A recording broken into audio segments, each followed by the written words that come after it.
现在就让我们一起加入客家风情，大家来讲客家吧。Weddings can be complicated affairs, and this is as true in Hakka culture as anywhere. Traditionally, in Hakka culture, weddings were seen as ways to increase the size of a family and ensure its continuation. Oil paper umbrellas were typically given as a bride's dowry, which symbolized a growing family and prosperity, while dried oranges and candies were used in the wedding ceremony to symbolize the sweetness of fortune.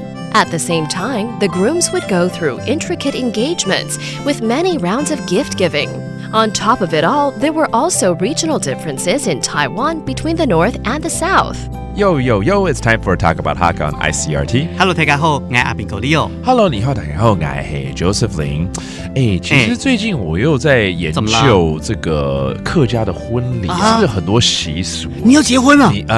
也沒有。但是不過你想用客家的婚禮來結婚嗎？想要多了解啊，我覺得可以多元化一點。沒問題，沒問題。你要結婚，我送你油紙傘。哦，對哦，好像要送傘，是有它的典故。油紙傘叫做油紙仔啊，對了，它那跟油紙油字啊，那個是諧音啊，所以要多子多孫啊。對，那除了這之外，有什麼特別的習俗？好，那我來教你一些跟結婚有關係的客家的用詞。OK， 好，像是譬如說你要娶老婆，叫做透補鳥。透補鳥 ，OK， 就娶新娘進來這樣。對，那總是要有人嫁女兒給你嘛，沒錯，所以呢，我們叫做家摩耶。家摩耶 ，OK， 這是女方的這個。對。然後對你們家族來說，你們是透新球，娶了一個媳婦進來。沒錯。如果你想要看到這些客家傳統的婚禮的話呢，你現在應該只能在我們的桐花婚禮上看得到。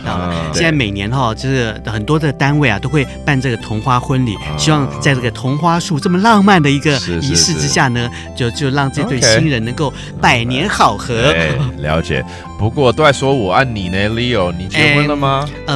好，那我們來努力一下，好不好？對，其實我是問來給你用的。是嗎？謝謝你哈。好了，我們就來教幾個單詞好了 ，OK？ 好，包括這個娶老婆 ，that means to marry my wife。透補鳥。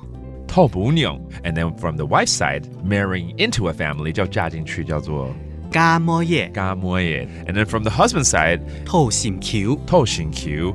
So now you know a few more terms about marriage here in Hakka. And if you're getting married soon, well, congratulations. And that is today's Talk About Hakka. 什麼睇㗎？俺只say張來了。客家風情由客家委員會監製。We Love Hakka has been brought to you by the Hakka Affairs Council.